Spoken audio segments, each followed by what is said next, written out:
Ron, this is dispatch.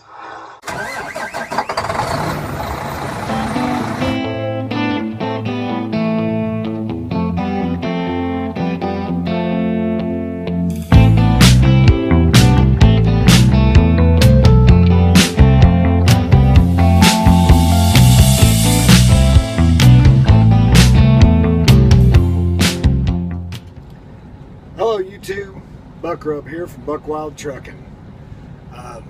I got several things I want to talk about, but to start off, I want to encourage all of my followers to go check out on YouTube Carolina Boy, the tank driver.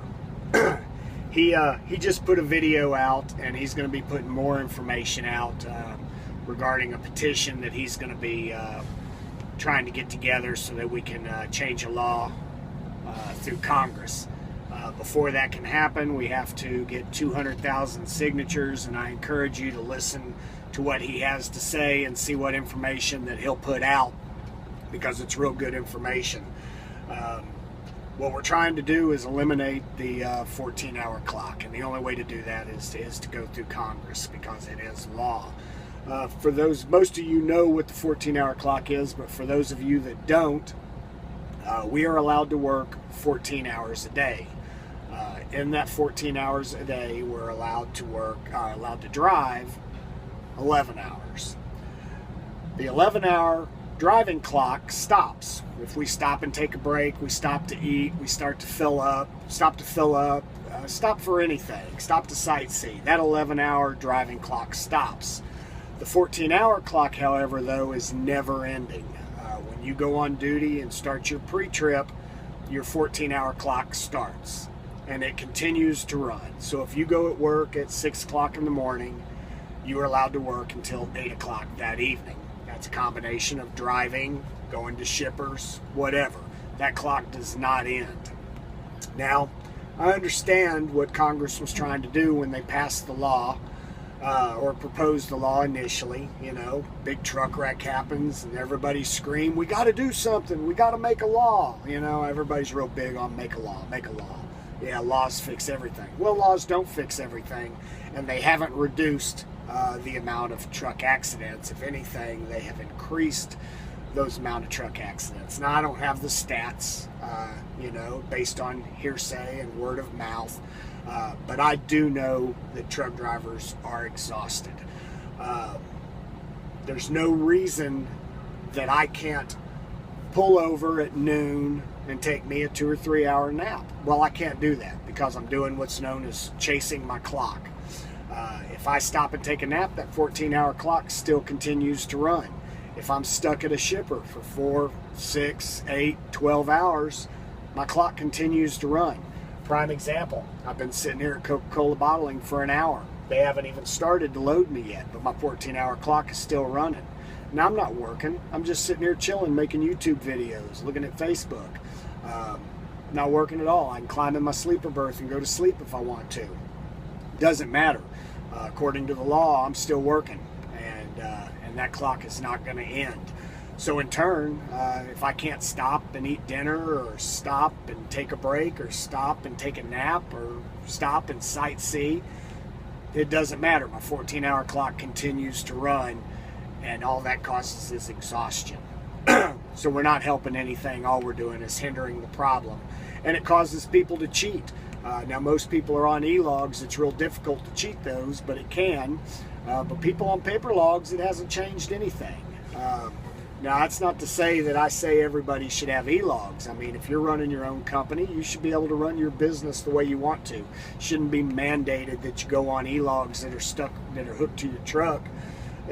You know, but let's pass some realistic laws. You know, I have no problem driving 11 hours a day, 12 hours a day, whatever they say, with a clock that can stop. You know, if I'm tired at noon, I should be able to take a nap and that not cost against me. You know, we're all out here paid by the mile, most of us.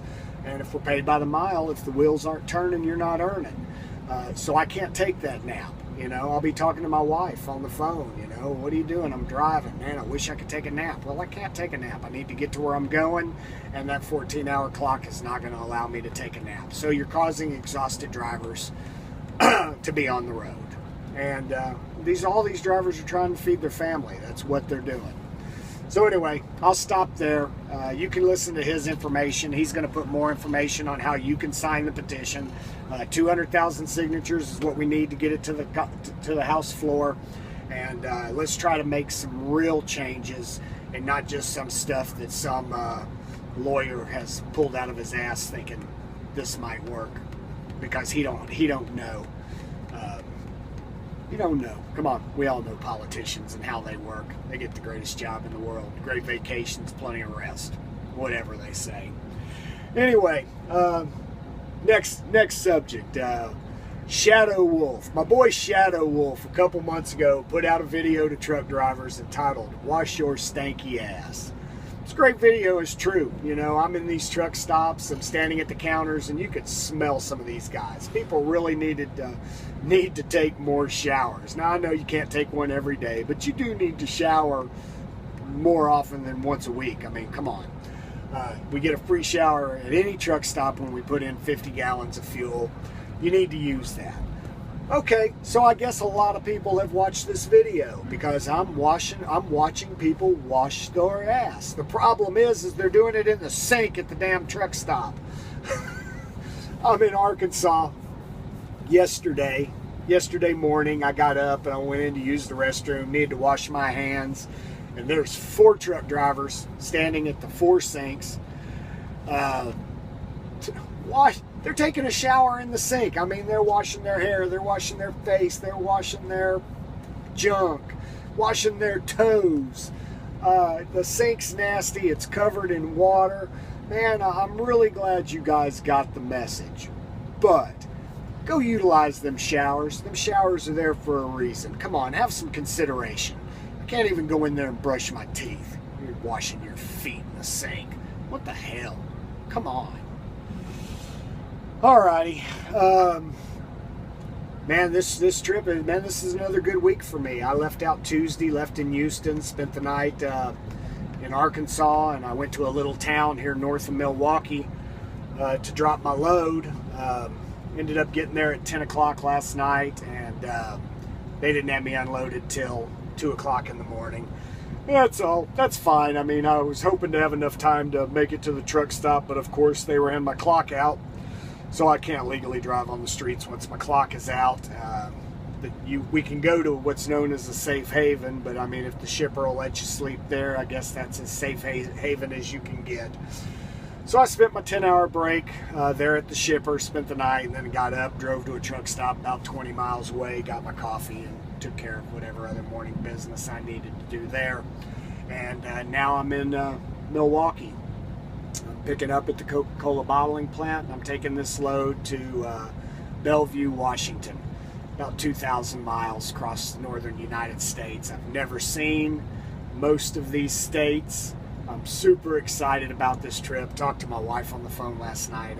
I can tell she's disappointed she's not with me. She's not seen them either, and I really wish she could. But I'm going to try to take some pictures, and I'm sure there's going to be plenty of time for me to show her this stuff again. But I'm real excited about this run. When I leave here, if they ever get me loaded, I got to go by the dealership again. Those of you that have been following me know that a couple weeks ago I ended up broke down in Wichita Falls.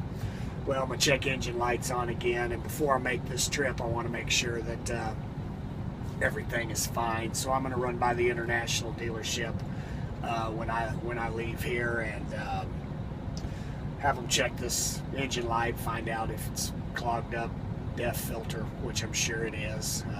Maybe they can get it fixed where I can regen this thing, and I'll be able to make this trip. Man, trucker drama, it's still going on. You know, I stay out of it. I'm a member of several groups. Snide comments get made towards me about the various groups I'm a part of, but I don't care. I don't get involved in it. And you guys need to stop it. You know, if someone's talking about you, that's just going to happen. But maybe if you quit responding, people will quit it. You know, I'm not saying we all got to get along. There's no way we're all going to get along. There's too many personalities out here. But don't drag me in the middle of y'all's BS. You know, leave it alone. Let it go. Come on, man. We're not kids. It's becoming ridiculous. It's becoming comical.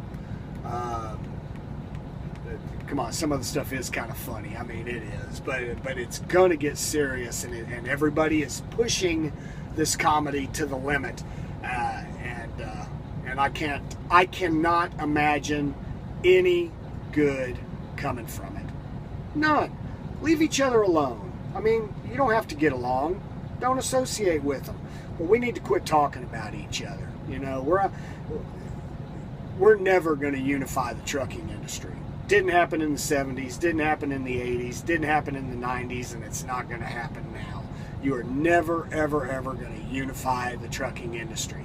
It's a nice pipe dream, but it's not going to happen. Let's get out here, do our jobs. Let's try to be safe.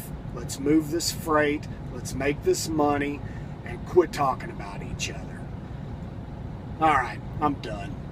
I'm going to make this trip. I might do another video in the process if I see something super exciting or something that I want to talk about. But if not, hey, comment, like, subscribe, share. I love hearing from you guys. I get lots of comments from people, and my subscriber base is really going. I've been real tickled about that. I appreciate every single one of you that are following me.